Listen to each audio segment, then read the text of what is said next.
We spend a lot of time advising clients, both private individuals and businesses, about those notices the police send out where there's an alleged speeding offence, the motorist has passed the camera, and the police want to know from the registered keeper who was driving. If the registered keeper was driving, they still have to give the information. They certainly have to confirm who was driving.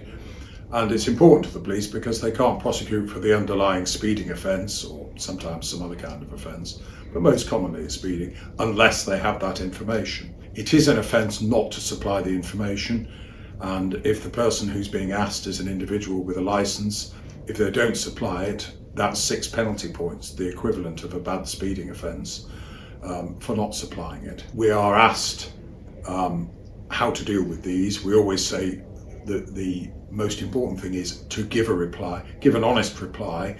Dishonest replies lead, if it's unpicked by the police, to prosecutions for perverting the course of justice. Think about the politician Chris Huhne, for instance. The courts take a very serious view of messing the police around with that. We always say reply by registered post so that you can prove that you sent a reply in.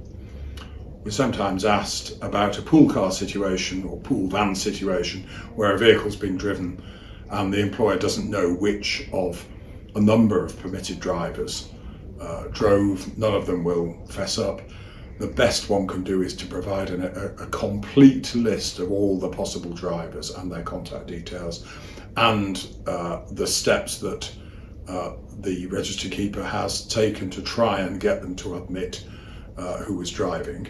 And in that way you probably got the defence, and it's over to the police to contact those drivers and see if anybody will admit to driving.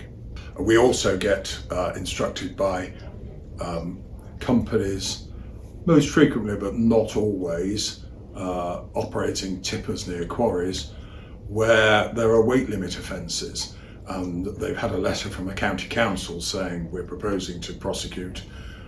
There's an offence here of a vehicle that was too heavy for that bridge or stretch of road.